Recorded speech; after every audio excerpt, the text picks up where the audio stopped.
Assalomu alaykum tabobat muxlislari. Bugun so'z yo'q, to'g'ri ovqatlanish, salomatlikni saqlash to'g'risidagi 33 ko'rsatuvni boshlaymiz. Oldingi ikkita ko'rsatuvda hozirgi dunyoda eng ko'p o'limga olib keluvchi kasalliklar, yurak qon tomir kasalliklari birinchi o'rinda turganini aytgandim. Yurak qon tomir kasalligining boshlanishi simptomi, ya'ni belgisi qon bosimini oshishi, davleniya to'g'risida aytgandim. Ikkita sababini aytgandim. Bugun uchinchi sababini aytaman.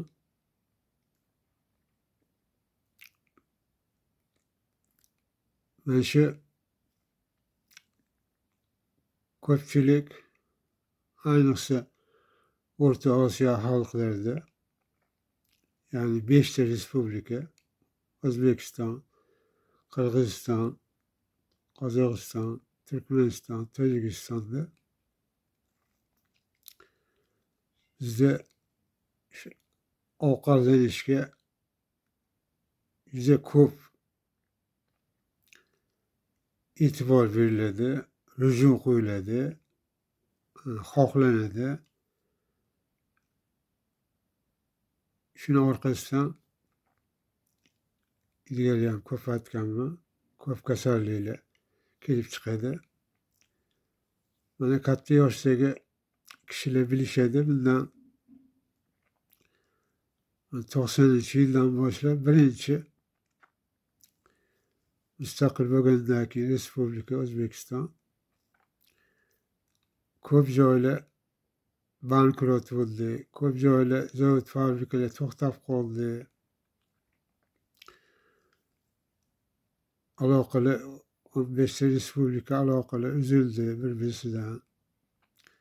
Oldi-berdi kamayib ketdi. Mol ayirboshlash, tovar ayirboshlash. Shuni hisobiga ko'p joylar bo'shab qolgandi. Shaharlarda ayniqsa. Shularni ko'p joylarda bo'shagan joylarga tadbirkorlar oshxona qilib ochib, ya'ni o'rischasiga stolovoy deyiladi, ovqatlanadigan tamaddixonalar egallashib avjiga chiqdi. Ya'ni oshxonalarning soni juda ko'payib ketdi. O'zbekiston bo'yicha shahardagi jamiki binolar, inshootlar bo'shab qolgan, stolovoy bo'lib ketdi. Hamma ko'pchilik ko'chada ovqatlanadigan bo'lib, ovqatga rujum qo'yib, oshxonalar bir-birisidan raqobat qilib, kim yaxshi, kim mazali, kim arzon qilishga o'tib, shuni hisobidan juda ko'pchilik ko'chada ovqatlanishga rujum qo'yishdi. Albatta, shirin, lazzatli ovqat inson yeganda uni ruhi maza qiladi, lazzatlanadi ruhi. Lekin lazzatli taomni ham foydasidan tashqari zarari ham bo'ladi. Buni zarari nima desangiz, inson o'zini tutib turolmaydi. Norma, ya'ni kerakligini yeb to'xtatolmay ko'p yeb qo'yadi, ortiqcha yeb qo'yadi. O'ziga kerakligini bilmaydi. Qorni to'yganda ba'zilar sezmaydi. Asli qorni to'ygani ovqatlanib bo'lgandan keyin 20 minut keyin yo yarim soatdan keyin his qiladi inson. darrov ovqatlanayotgan paytda bilmaydi to'yganda. 20 minut, yarim soat atrofida keyin ovqatlangandan keyin to'yganda his qiladi. Shuni hisobiga ko'pchilik ko'p yeb qo'yadi. Yo'g'onisi kuchli kaloriyali ovqatlar. Bular qanaqa ovqat desangiz, somsalar, shashliklar, qazilar, qartalar, po'stinbalar, qo'y yog'i, qo'y go'shti, devziridagi oshlar, qovurdoqlar, qozon bosma. Mana shu ovqatlar anasi yuqori kaloriyali, kuchli qovurilgan ovqatlar hisoblanadi. Bular hazmi og'ir, ya'ni go'sht qo'shib tayyorlangan, ko'p go'sht qo'shib tayyorlangan ovqatlar tabobatda hazmi og'ir ovqat hisoblanadi. Shuni hisobiga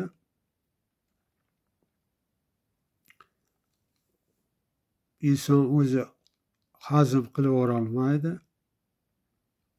Badanda keyin oldingi safar aytganimda bir kishini qorniga yog' bo'lib to'planadi. Ya'ni qorni chiqib ketadi. Bir kishini uchaklarini ichini, ya'ni ingichka uchak, yo'g'on uchak ichlariga to'lib qoladi. Ya'ni mana shu yo'g'on uchak bo'lsa, haligini ichi to'lib, hazm 100% hazm bo'lmasdan achib turib, devorlarini to'ldirib qo'yadi. Torayib qoladi devorlar. Ingichka uchak, yo'g'on uchak ichlariga. Ya'ni buni tiqilma deyiladi. Yana bir kishini qon tomirlarining ichi, mana shu tomirni ichi bo'lsa, arteriya yo'g'on bo'ladi. Venaniki ingichkaroq bo'ladi. Shuning ichiga haligi parchalanmagan xolesterin degan moddaga aylanib, xolesterin o'zi ikki xil bo'ladi. Foydali xolesterin, zararli xolesterin. Foydali xolesterinni jigarimiz ishlab chiqaradi u. U qon tomirlarining ichini tozalashga, ifloslanmasiga xizmat qiladi. Xolesterin niskiy probi deydi, xolesterin visokiy probi deydi tabobatda. U o'sha jigarda ishlab chiqqani foydaligi bo'ladi. Normasi bor. Haligi yemagan, hazm bo'lmagan ovqatlar hazm qilmaganimizdan keyin, yeganimizdan keyin haligini hazm qilmasak, keyin zararli xolesteringa aylanib, qon tomirlarining devorlariga o'rnashadi. Bir kishinikiga. Qon tomirlarining devori torayib qoladi. Arteriya, vena, kapillyar qon tomirlarigacha ichlariga torayib tiqilma paydo qiladi. Shuni hisobiga insonda balog'atga yetgan kishilarni man ko'proq gapiraman. Yosh bolalar, balog'atga yetmaganlarda bu boshqacha jarayon bo'ladi. Man ko'proq balog'atga yetgan yoshlar to'g'risida gapiraman. Shuni hisobiga balog'atga yetgan kishilarda 4 litrdan 6 litrgacha gavdasiga qarab, qonni hajmiga qarab, mijoziga qarab qon bo'ladi. Shu qon yurgan yo'li torayishi hisobiga qon tiqilib, nima qilishini bilmay, yurakni ichi bo'sh bo'ladi. Shu yurakka qarab harakat qiladi. Yurakni ichiga tiqilib qolgandan keyin. Xuddi yo'lda mashina ko'payib ketib, probka hosil bo'ladi-ku, yurgan yo'l qolmaganda. Xuddi shuni singari qon tomirining ichi toraygandan keyin qon qayga bölüşip bilmezden yürek qaraq boşluq boladi yüreğin içi. Venadan yürek qaraq haydaşqa harakat qiladi. Bölüşke. Şunu sevge yürek qonni haydab tezroq chiqaverishga sevge yürek tez yurishni boshlaydi. Ya'ni bosh miya buyruq beradi. Qonni hayda tezroq chiqardi. Qonni ichidagi qopchalar to'lib ketadi, tiqilib qoladi. Shunda yana bosh miya buyruq berib tezroq ishla, tezroq chiqaravor deydi. O'zbekcha qilib aytganimda. Shunda yurak yana keyin xuddi biz yurib bir joyga borish o'rniga yugurib borganimiz singari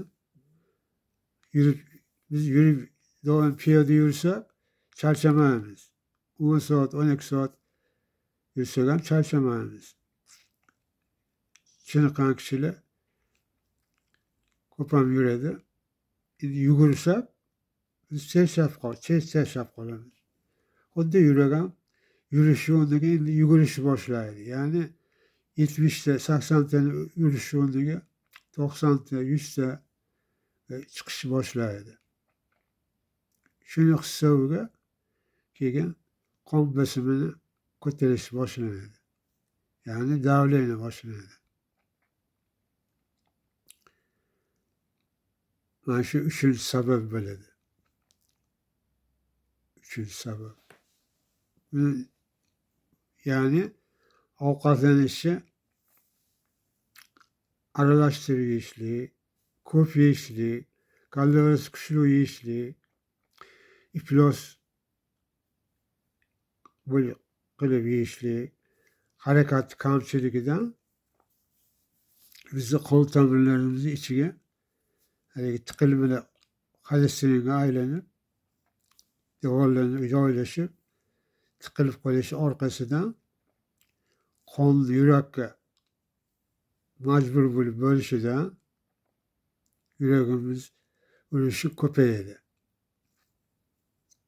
O'zi normada 70 ta 80 ta deyilgan, 60 tadan 80 ta norma hisoblanadi tabobatda. Keyin 90 taga chiqadi, 95 taga chiqadi, 100 taga chiqadi. Shuni orqasidan keyin qon bosimi ko'tariladi. Qon bosimi ko'tarilgandan keyin yurakni muskuliga oldinga ko'rsataveradi aytganman. Ya'ni yurakni muskuli deganda tashqi qavat bo'ladi, ichki qavat bo'ladi. Ikkita qavatni o'rtasida muskul bo'ladi. Mana masalan terimiz, terini ostida muskul bor. Xuddi o'shanaqa muskul tez uraversa keyin oxiri charchaydi. Charchab kuchli ovqat yeyaversak, nafsimizni so'ziga kiraversak, ko'p yeyaversak, aralashtirib yeyaversak, shuni orqasidan keyin davleniyamiz ko'tarilib, qon bosimimiz ko'tarilib, yuragimiz yuguraverib, oxiri charchaydi. Keyin ruhimiz maza qiladi. Biz ruhimiz. Lekin tanamiz azob chekadi. Yurakka bosim tushadi. Yurakka og'irlik tushadi. Yurak qiynaladi. Azoblanadi yurak. Oxiri bir kun charchab borida yetib oladi. Ya'ni qonni haydab yetkazib bera olmaydi. Shuni orqasidan infarkt kasali kelib turibdi. Infarkt. Ya'ni yurak holdan toydi, shat yetib oldi. Ana shuni o'tini infarkt deyiladi.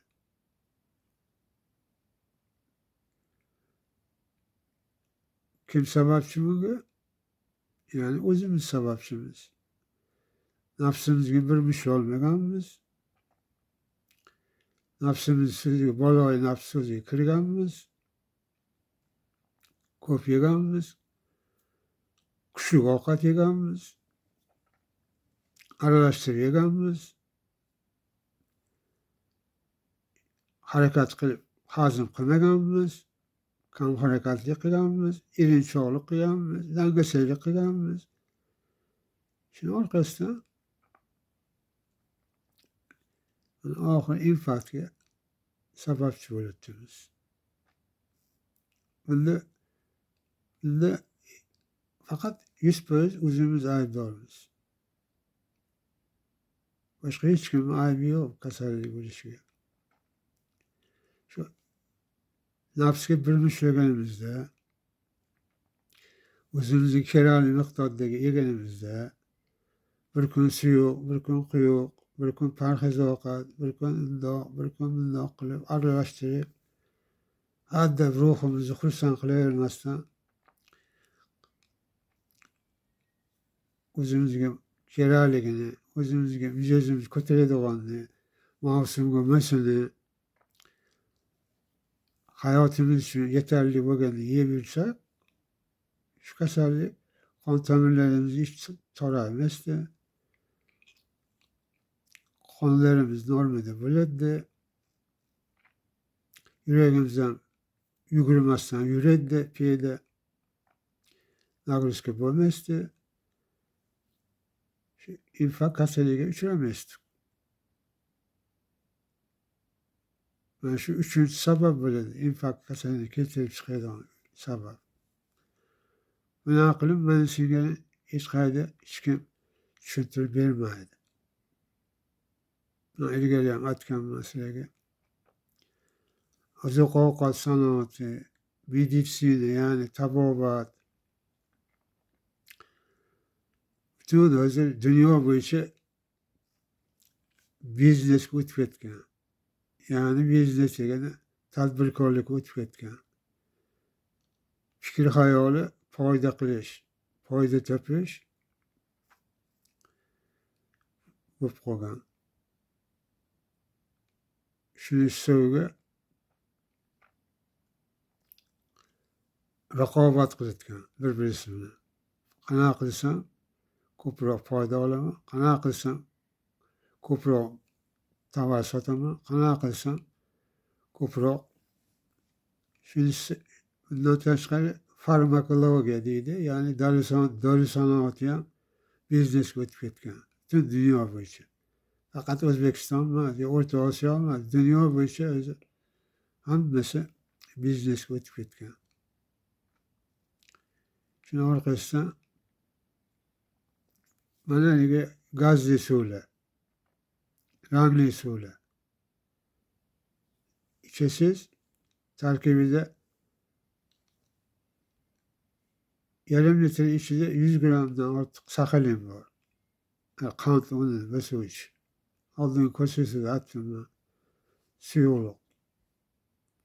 Mana shuni ko'p ichgan odamda nima kasal bo'lishini uni chiqargan, ishlab chiqqanlar biladi, nima kasal bo'lishini.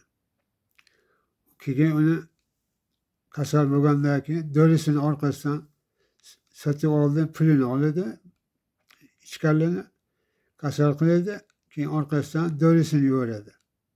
Buni ichganlar falon kasal bo'lishini biladi hammasini. Mana bu dorilar falon kasalga doridir, keyin dorisini sotib pulingizni oladi, kasal qiladi.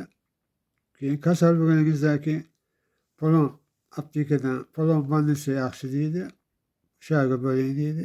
Endi davolab, endi pulingizni oladi xususiyla. Oxiridan keyin biz qo'limizdan kelganini qildik.